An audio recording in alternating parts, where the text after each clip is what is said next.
Try to ko tay la nang ule. Ole. Ei voin nia. Pathian in hun satak mai min siam saka. Zoom. Worship ministry te. Pathian ni lo mai min siam sak kilo mo me maya.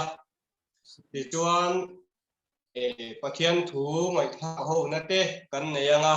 Di chuan kan program tlang pui tur kha WhatsApp lama te kan hu to ang khan hetiang hi kan hun man dan turani don ani tan na hun min nei sak turin piming than moi champhai electric vengami kan so manga di chuan kan speaker tur hi pu e chilal zidinga biate mi ani thung don ani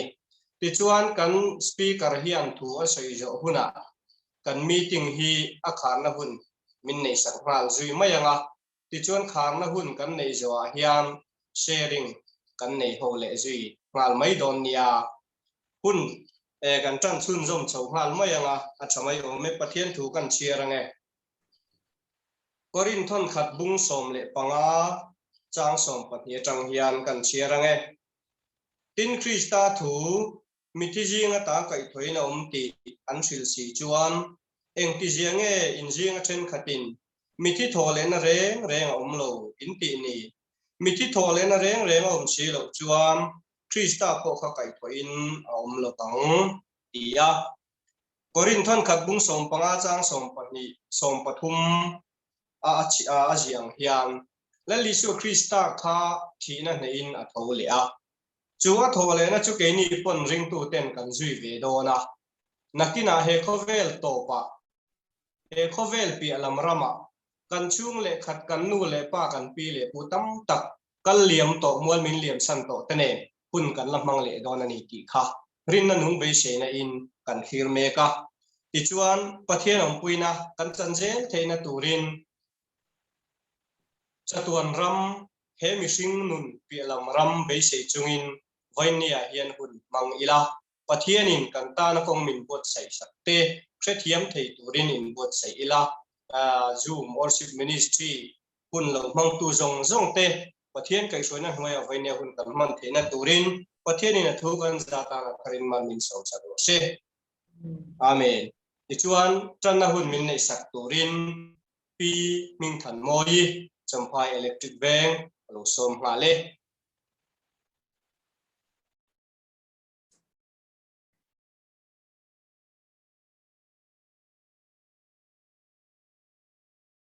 A voice ka mate I voice ka on ro I sound ka ti khan in chat thayam kan chat thayam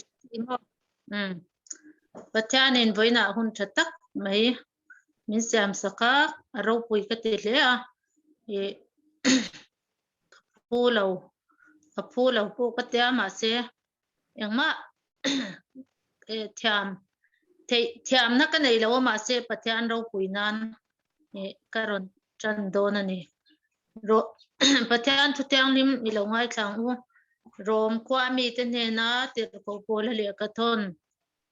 bung som pathum chang som pakhat atanga som pani thleng hian kan chia range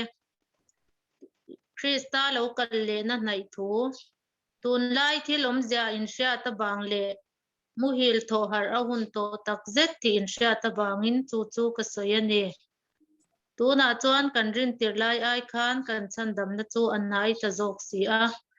zan hi aral lek to a khwa abar don ta chu wangin thima thil ti chu pai ila eng thwamin I in thwamang u chuna omangin moi takin ni omang u zu in boy le zuru ya lovin pur le in ngai manga lovin in swal le in exi ka lovin lalli swa Krista chuan in thwam zo kulang in ti sachak na puitlin turin engma in siam su u ti thleng kan ni se lalpa na thu thiang lim kan charte mal min som sak RAWHSE itung tra yang lalpa kan Pathian du tak min mangai tu bo in nia kan chung kwa mun sang le tang sang a om te zoom hanga Inkhawm na hun thatak mai min siam sak awangin lom thu kan hrila che lalpa buina hian kan chung kwa nang lo ro pui berla lalpa tuna I thu kan char ang khan tun lai thilom zia te kan hria ta kan than har a hun em to a lalpa he kan khovel hi kan khwal sin naramani a lalpa nang mane na hole thei tura kan chung kwa zong te kan in ba sai theu thei na turin nang man kan zawai ne na atharin thu min ron sei sak lela zan hi aral lek to a kwa awar don to a lalpa chu wang chuan he khovela kan chung hian nang mata na kan in ba sei na te nang mane na hole thei nge tura kan in ba sei thei na turin lalpa nang in atharin kan ne na thu min sei sak lela bo india he Inkhawm ma lo tel zong ten lalpa I thu kan ngai thak turte kan program zong a te po ro puina le choi moina lo changla athara email kan mu theu theinan kan ne na thu mi ron sak leng che chung zong chu min chandam tu la le swami ni khongai na karon di le amen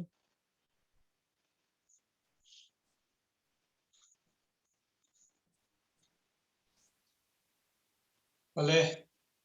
chan tu ne na changin pathian thu ro pui tak mai kan han ngai tha a e khovel hun mor to kan din zia te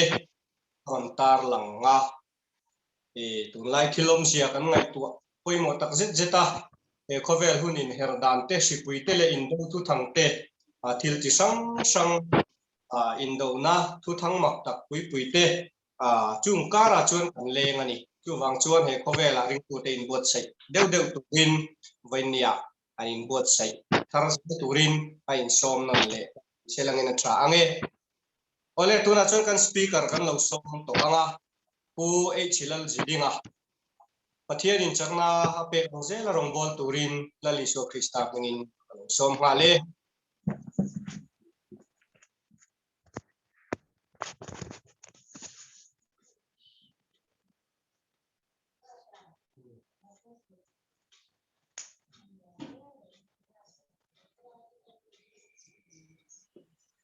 kan speaker kan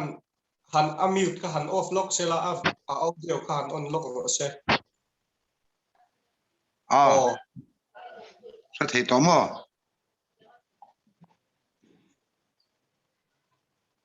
in sa thei em kan hre thei ole musaberin kanal pai su krista min India Independence Day hian sibai kabuk zewa chung kwa zong te indam tan ka be sei kha thu han thu cha soi ka tum le chiar ka lo tum lai mek rom bung som le pathum kha kan than tu khan aron siar la maya ka thu soi tur min confirm ani hi katia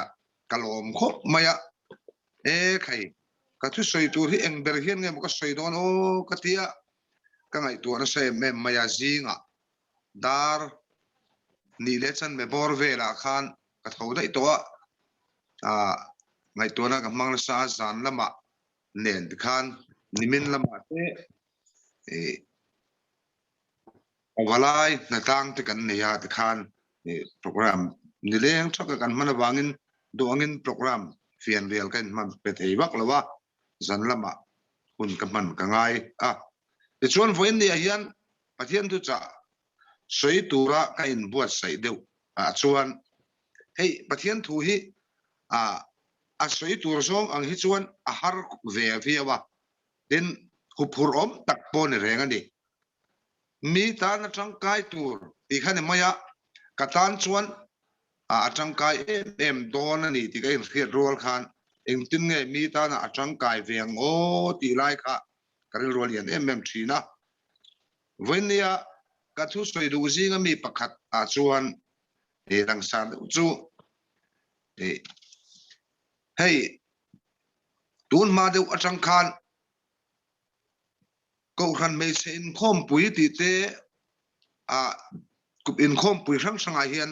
thu pui a hian le Bible study han ti anga te po hian es theribu hi an uar em thina es theribu hi ni thupuya pon an thang na sa a lal ini na hi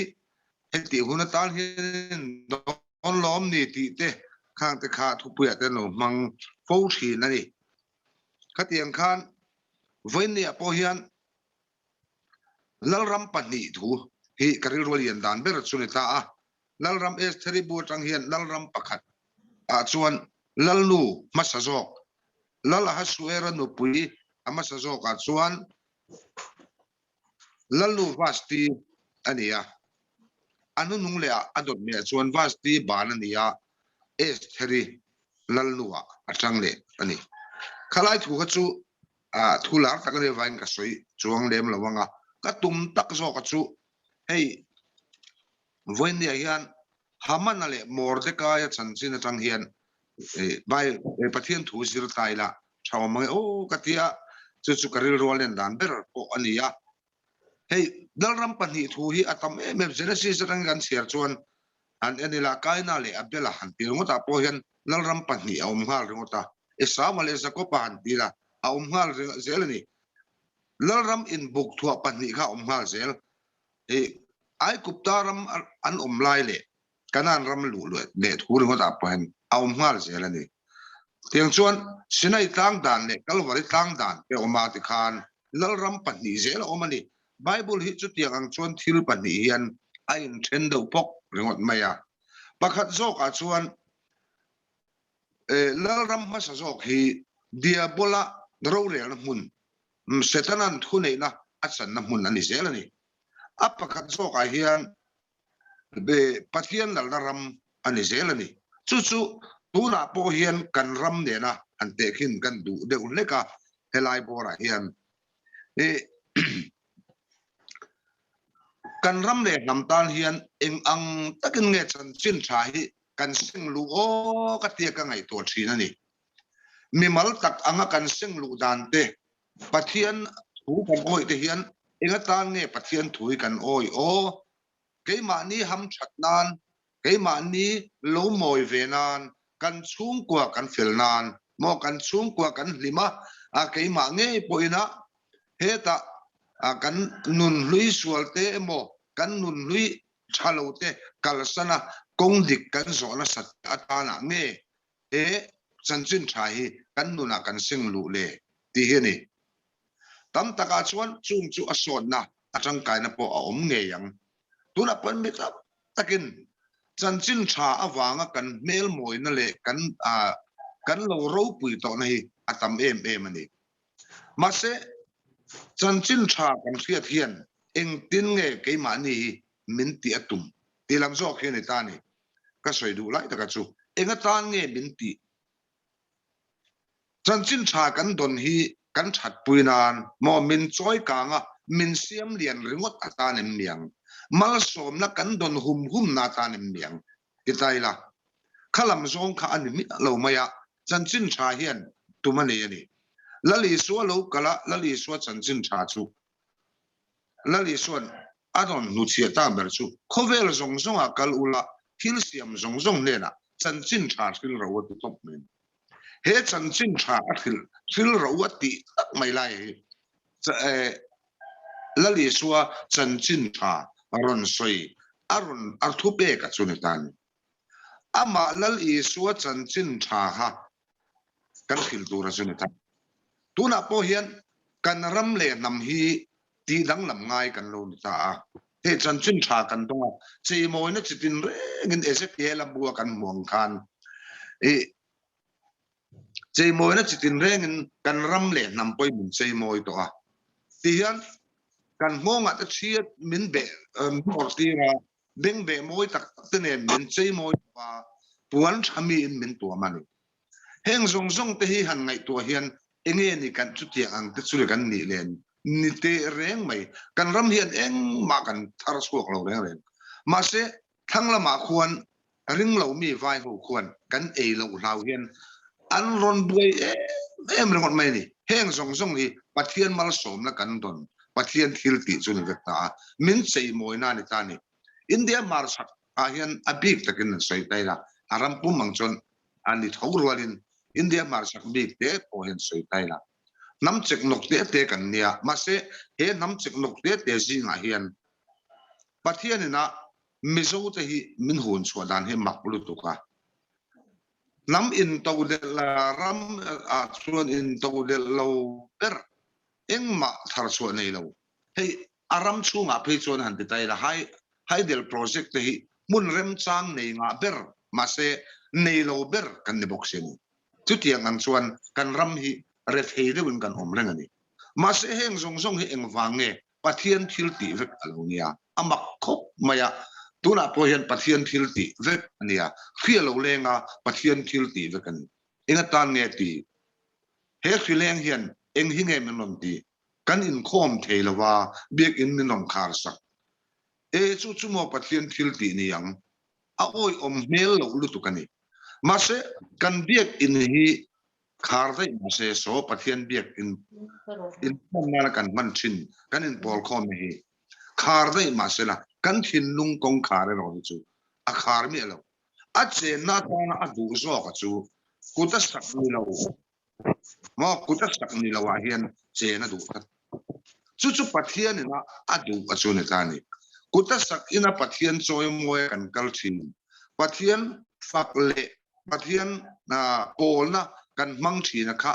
a che veke chu ka ti mi alawa a mai ro chu tam tak hi chuan fashion show mo ti mai kha mun kha kan in che vai the na nia kan tia a ti body chat po sa ve o reng ni a mai ro chu kan kha rau lam nun kha lo chau che to em mai ti hian kan ram chu a khlo khen kan pu doi ti la ni mai chu ti hian kan che to em mai chu lal ram ma sa zo ka chu ni tan cheta doi hi cheta na thu nei na noi om ta a hi kan ni ta ni chu din muna chuan kan om dai to maya pathian PAWLNA hi kan nei le thei to lo ama kho maya tu na pon rong bol tu chapui a pastor upa hanti de po hi e pathian PAWLNA in nei trai an ti mai thei chung in khom de po an la nei tha thom thau mai thei amai ro chu pathian PAWLNA tak khemi a pathian ne na nunga in biak na kan te hi pathian PAWLNA kan te hi an nei lem lo ve thei tat chu tiang mi chu a mu po ka mu zau thong ani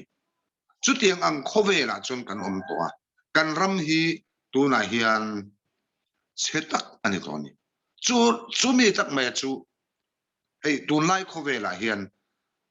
hey WhatsApp group a te hian zoram pum huwa pa hian group enga mazat an ka om ve a ta chuan kan an soi ho thina kan soi na tanga ka thir ka lo mu chu he zoram mi pui hian kan nga em kan nga lel chu zoram thar kan thir chu amak khop mai zoram thar kan thir thup min chu zoram thar chu engtin nge lo khen don engtiang lo theng tur nge tu te ron tho chu atur nge niang China ho em mi India ho em mi India ram em mi kha nglo ngai to chian hi ngai em tu na po hian mi tak chon kan ngai to viawang zoram thar alo theng don ani ti hi voinen ka soi du ani chu zoram thar lo thlen na tura chuan engwang nge he zoram thari alo theng don ti I soi pop min ti mai thei rombung soma khan kan en chuan keini mizote anga in bel tur hi namdang om ve lo wangin mizote hi kan mizote a hian in seng lu kha thain ka khia chuwang chuan mizote hi Israel ka thik tir tu ra ta na pathian du sak big pathian nam khan kan ni na hi pathian an tilang don ani chu tak me chu nia rombung soma khana ron soi chat ani si soi tham lo ta chu mangin ka ti thin ka thik tirang sia chi fing lo ta chu mangin ka ti thin urang che ti kha Israel ho har thei lo ko na tu ra ta na pathian thu ani kha tir ko pol khana ron soi chat mai ni chu da chu thik han ti lai ta khi soi fe lok kan duwa nula pakhat hi tangwal pani hian an ngai zon rona pakhat zo kha alak big ri mai ni alo mail thade ubuk nen alo zei de ubuk nen bakhat job ka me che khan adu lo de big riwa ma se bet sangam chuang bet chalo bet sangam chuang silawin khan an pani khan akop ve ve thoba kanula khan an pani jing pakhat job kha du sak big na om ta pakhat job chuan adu sak big na chu avathik ta athik na chuan engeti ande chuan at chan se jok khian khanula laka king ve ngei tura thei pato pachan alak ngai ta chu tiang chia chuan min thik na hi chulai tak chuni tani min thik thamin pathian in zo fa te hi min hu chuak don helai tak hi tam takin ni pol chuanai mo anti pol chuana man ruan mangpo min hu chuak don ti awanga ko khan pol changa chu kher tu ti na lamani lo khalam hoi anilawa min hung chuak don mizo fa te hi kan du emo du lo me molamani lawa zol ni ten an lo soi wang pon chuang lovin pathian ina thua alo da to so ko wangin thu thunga alo da to so ko wangin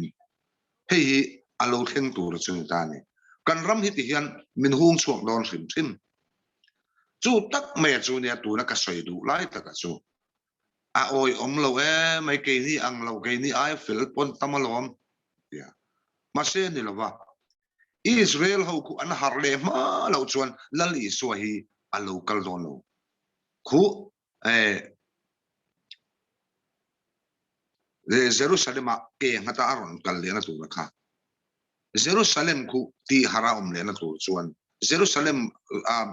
temple zong po zentel te ra be vekin chung la ka tanga chan chu na chu but Isu Christa an rin ve na tu ani chu Isu Christa an rin na tur ta na ko har tu tur chu mizo fa de kan ni hi tu na hian chim ta ka kan soi tu chu ni a chu me wang chuan ta iwan soi khoi ve mole no te mai the ya kan soi du na chan chu ta de sina kan soi ta lalram patni in buk thua tang khan haman le Mordecai hi tu nai lo ka khan Mizoram ne Assam ram ri in kara khan eng mo kha oma de boina kha thleng na sa ni mase khung song a pokhuan tu na hian themikan India vai tam tak chuan Mizo Christian te hi min noiral vek kan du ni min noiral vek kan poi ti lo ran kan ram chok hian min ti rang mang chiat vek kan poi bi ne lo chu tiang ani zia chu kan khawek to ak tun kun ma lok kan kun kal liam to loka khan atak takin mu tur om vek to ani khati lai kara khan han ngai to ila haman ale Mordecai kan soi du na chan lai tak po khalai khan tani haman hi chu hek tu ania hek tu Judate hek tu ti mang vek na tur ta na Mordecai le a ho te tila niang chu lal ha suera ne na khan lal jung bun meu la a ti boral vek tu ti thu pek vala tu khania vadil tu wangen tu kan te don nge a suera ne na lal ha suera ne na ni deal na khen tu khania he ram chu an hin khang dai mo ti dan dang lam bi nang ma ti dan po ni velawon oma tia hamana hi hek tu ni ke ni Mizo Christian te po hi mo ku tiang chia chun kan prime minister ne na hian he Assam chief minister po khan alo min lo hek nan chat mai ni mak je chu an ni chon hindu sa khoram ti an thu pu ni top ni chu tiang ang kan du ve lo si wangin ke ni Christian te hi Christian ram ni kan nok top ani chu ban chuan iram chunga mi anti ang ni lo khi lai khian an om ve anti ve thing mi zo ho khian anti ve chu ban chuan heng ho hi noiral vek dan ingai tu ang ti hi min hek na ni kha min pu chiat na tin reng min pu chiat ni ma se Bible kan en John Esther bu han chiang lutuk in lang bek ni Mordecai ram aron chwa do la chon mo ama hamana nge khan Mordecai kha athuam pheba kormoile lal kornen no sak lal sak chunga achon tira lalina choi moi du tiang hian atiang ti mai chu adu lo ber ahuat ber kha choi moi tu chang ne mai khang zong zong te kha tu na kan mai hian lo thleng le tur ning ka khia tu wa chon he hu na hian ni ke ni chuan kan ti tur dik tak kan na tiang tu na po hian kan ram chiat na dik tak hi enge ni mo India ram chiat na te India ram ron be na zong zong ta ko hi ahum him tuwa ke ni hi kan chang kayang kan chang don ani heng zong zong atan hian Mordecai ram kan din don he ram a hian Mordecai ram kan din chung zong zong chuan he India ram po hi ahum him ma na chuwang chuan Mordecai hi lal phiar ro tu ama tha lo tum tu po lal ne la lo sil ro tu kha ani kha alo phiar ro tu te lo dia wanga lo veng him tat tu kha ni chu tiang che chuan ke ni po hian he ram India ram Independence Day ni taka a helai thu kan soi ta poi kalom khop mai he India ram hum him le tur hian mizo te hi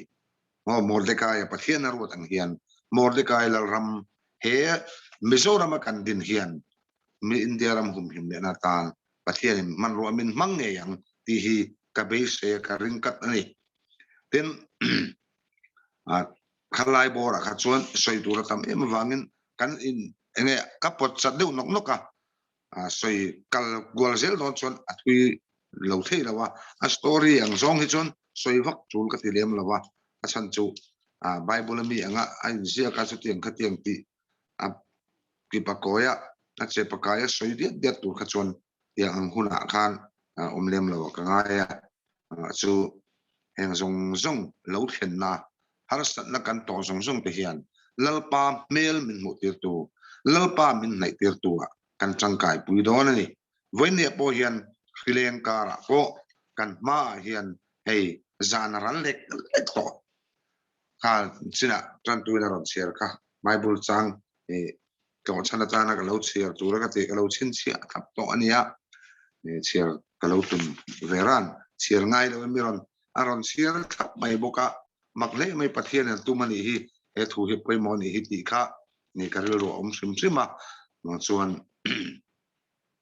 khang khan kan soi bora tin ka chong hi arang de mai the chang cha den alo rang khet khet china in renga amar chu hian thu te hi aprek alo tol panal de alo kal hi chon an tol zau zau hi ol ve ania riat him khangai ve thau mar chu kan soi tum ero chu rang khan kam tak kha chu kan kha thei toin ka ringa kala soi thui lutuk lo ania thil pakhat lek han soi kai zok kan du achu hei tun lai khovera hian Mizoram ina athir tel pakhat chu Bible thu mi le zol nei thu hi a in milen Mizoram zol nei thu hi a in zonem ti hi zona ka dong fo ke ma ngai po hian a in militi em min ti thina ni in milet mil tap tak omolom amaro chu Bible in ziak atia hian tam takhi zol nei tu nai zol nei tenang lon soya hian tam takhi a in ziak a detail kan ti hian a chip chiar hian aron in ziak vek salo Bible an amaro chu hun kan ton mil zel hian pathian thu chu mit sang sang nena aron in puang thin pathian in thil ati don reng in amosa bung thum chang saria khan pathian in thil ati don reng in arong bol tu azol nei te khiat tir masalovin thileng ma thlen tir ngai lo ti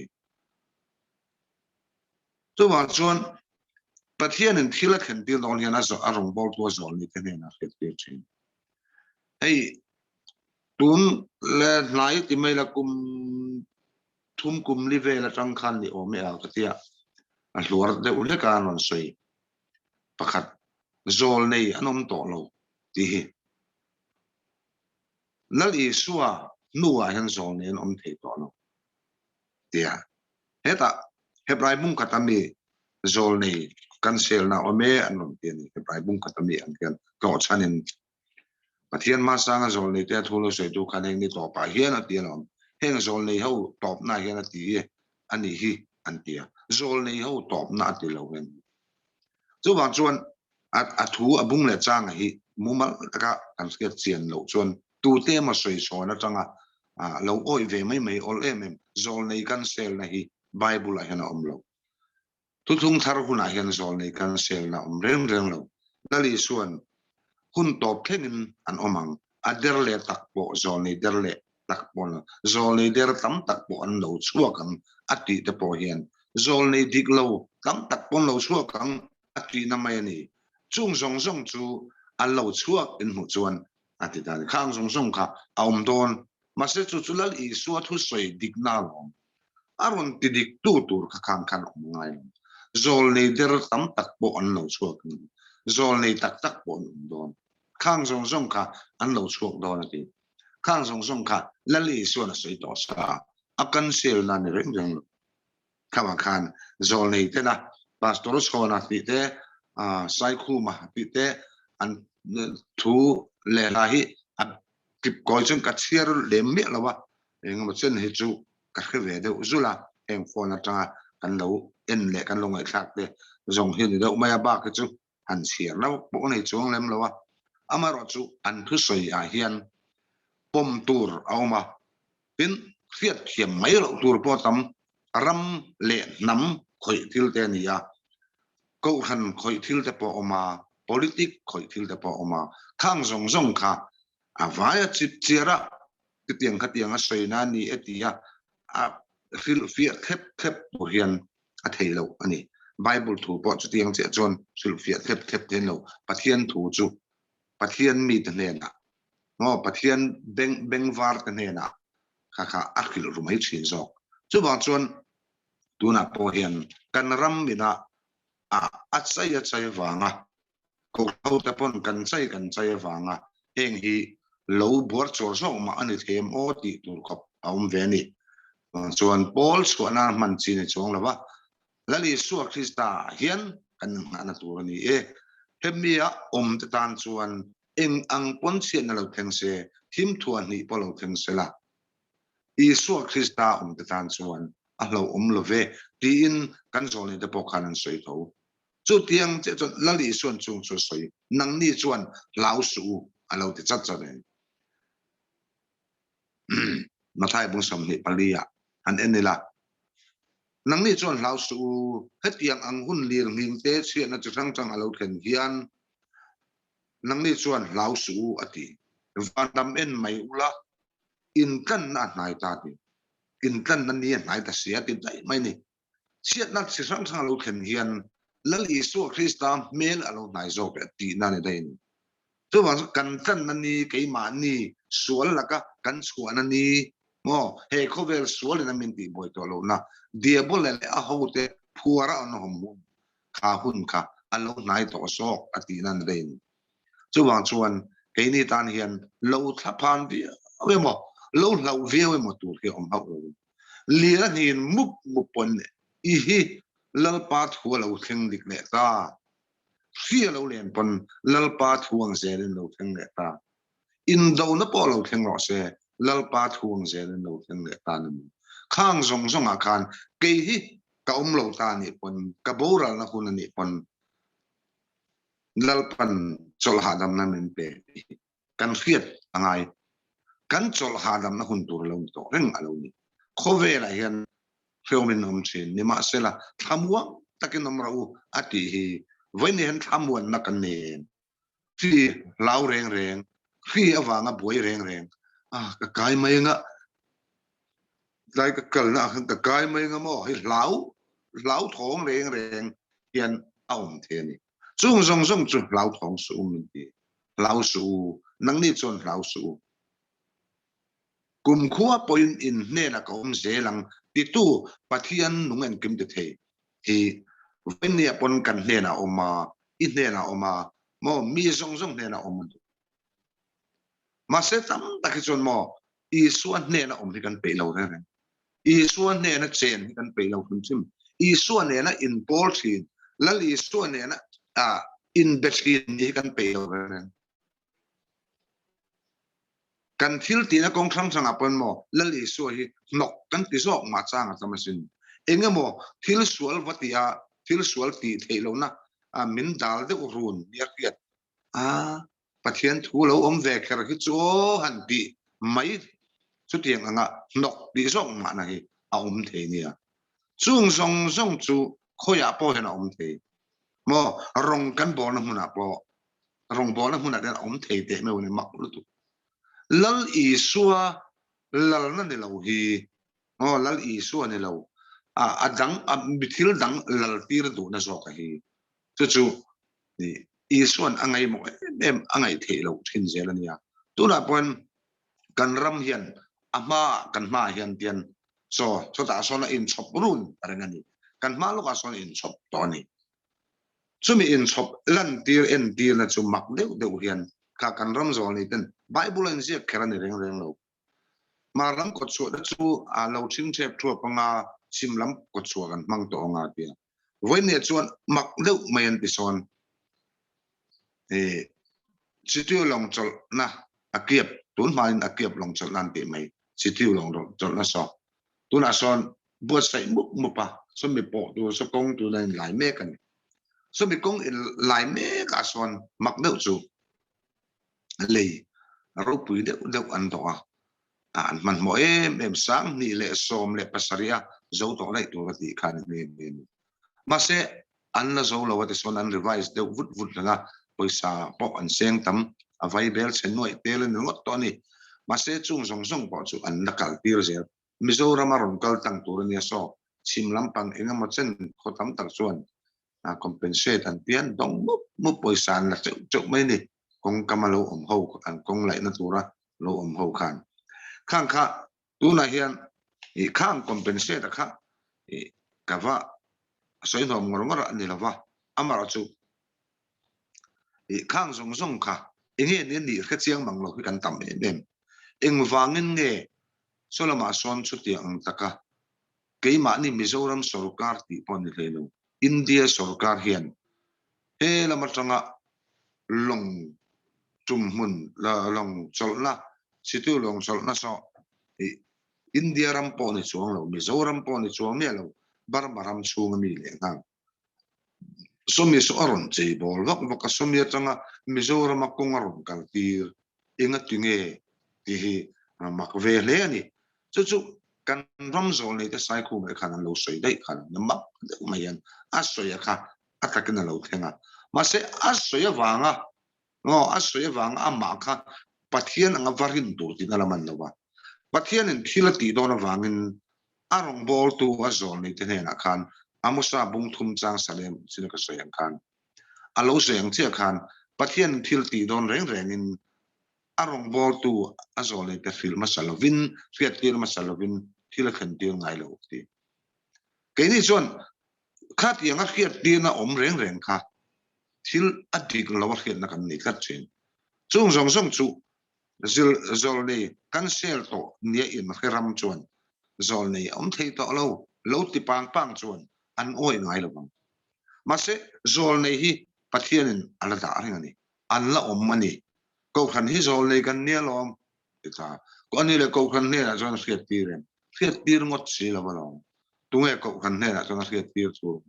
pastor en miang upa miang nilove pathian mi te na pathianin a khiat tir chin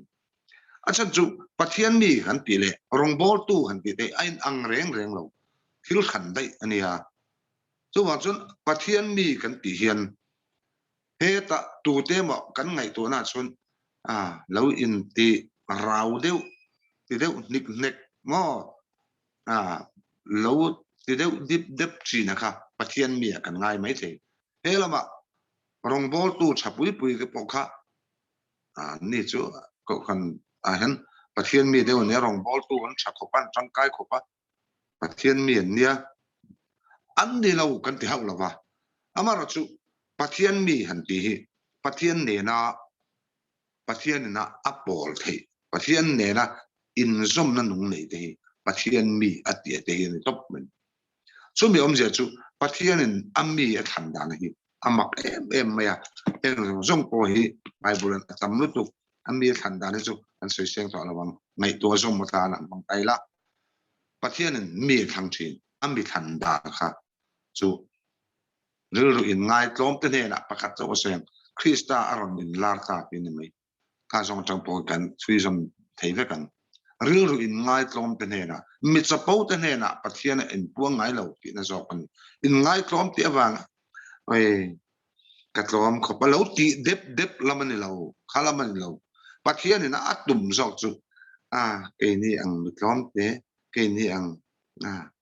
dai kil karami lo ti vel lama sanga pathian ma tlom ang va in nan ti rangai pathian in kan thin nung hria angalang hi chu adu lo sim farisai huat zong po hi an chapo na zela hi ahwa angalang ahi farisai vervet ati na san po angalanga thilan ti thin na kha no thil thang takalanga thilan ti thin na kot lai ate mi mu lain in trong driver vaka rin chung chu de join ngei lain in bel ti por vela angalang zela kha ani thamel tha angalang zela hi pathian adu mi lo lali soron nol sar khan tat men chuwang chuan angalang nilovin kan ni na dik ta mai hian wen ne pan ke ni ang mai pathian thu han sai tura qualified kan ni na ka reng lova khoi la ya ma hian zirna po thiam kan ni chong lova theologian kan ni bok lova heta ko khana ni se Sunday school zir tiel tu le tu hil tu de kan ni ve mai ko khan upa po kan ni lova pastor po kan ni lova amai ro chu khang song atang khan kan ni tu no kal zel vel thina hi chon engwang ma hian pathian rong hi bol tur ni lo mo enge mo kan ni awanga pathian rong bol tur kan ni lo ti hi ke chu engma kan ni pa changa min ko na zon le ton engma kan ni khera ngai lo ko khan committee da chon om ve che ngai lo ani ka ngai lo ko ti top thin engma ni hi ngai ka ti lo lo pa rong hi mo a bol pe chona tam lu tu bol du chona tam lu tu lo pa rong bol na tu hi atam tian atam lu tu kan ma kan tu na po hian dam lo mang ang ru po covid awanga dam lo mang ang po tlo po thei lo an ni rup to mai ne mo rong bol du tu mai la an ne na trong trai du in pathian thu ta soi du mai la a thei to lo la tlo po thei lo an om je chan chu mo hun hi akhir lu tu ka hun hi khar ni sel to bang kan biak in po khar ni ka tiang che kan ta thil dang chu san da pon min khar sak zel khar zel ni to kan ka eng wang ni kan ti chon hun hi mo kan ngai to che na ngai chu wang chuan hun hi ngai ven ra u lali suan atimol hun hi zir ra u chu tiang hun ni to chuan angalang mai men ti to su min ti na ni tak zelin I suan ne na in pol na nu lali suan ne na in bia no atu ka sana in bethe lalpa ti amang hun chawa lalpa ko mai ne lavin mi tamang an na atana po ko pui the mi ta khe om lai po an khe om na changa lalpa ko pui the tu tiang khopa mi ta tana changkai ne the tu chuan kan rilu kan ngai tu man apoi mo chu mordecai ram ani tani hamana ram hi chu tu na jon aliam tial ania kan ram apon aliam tial pathian en mala som to lom lal ro pui tat ni ma se he hamana ram suwa he van lal fa kan te zo mordecai ram adin su ma lam chong van lal fa de tan hian mo judate that chimi vek ro hamana chona ti mordecai chuan chan hin na tan Esther chuan an nam hin na tan lal anina lal nu anina che kha ko ni lo ma se ta khan lal ne na hasuera ne na khan alut ngamani thi le thi kalutang ati main chung zong zo ka chu Mordecai ram lodin chuana tu ani tu na hian kan rama chu ti ang Mordecai ram lodin chu ngai tu chuan hamanal ram kan no la ngai ta a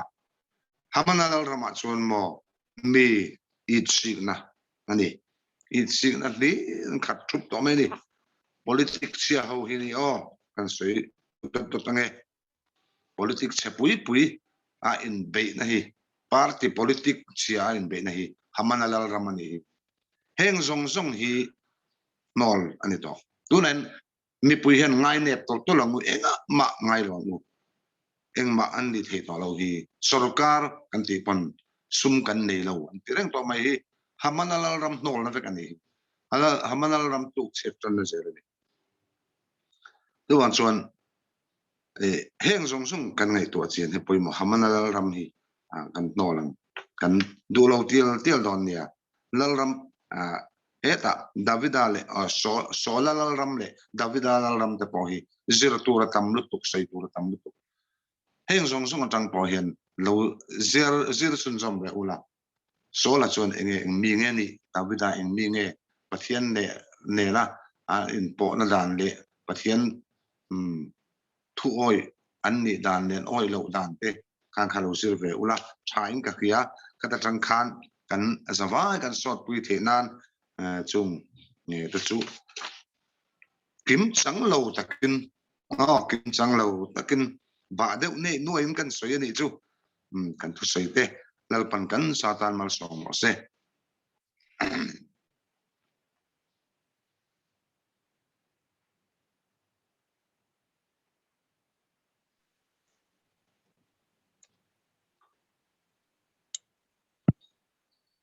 ole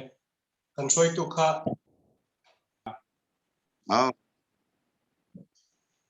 le lo tong ta ya pa kan pathian min mangai tu voi nia hun thak mai min chen ka zoom or ministry te nang ma thua te in pol ho na hun nei in kan ma kan nom ma pathian thu thak tak ngai thak te kan mun min kai soi tu ta mun sakla irong kan bol na ko nga min soi tu ne kan khen the na tu ra ta na kan ke che min ti gil sak ko ta min mat sak la kan du ani chuan pa mani chanram te in petona in share ton turin hun kan mang le dona ta te po chetang ma min om puin kan tong kam chuak te helai langai khatu zong te tan hok na lo ni theina tura min om pe kan vai hun cha hun om pe a dam na te hrishe na te nei zel thei tur men bo che chain chandam tulal pai chu kristan ile amen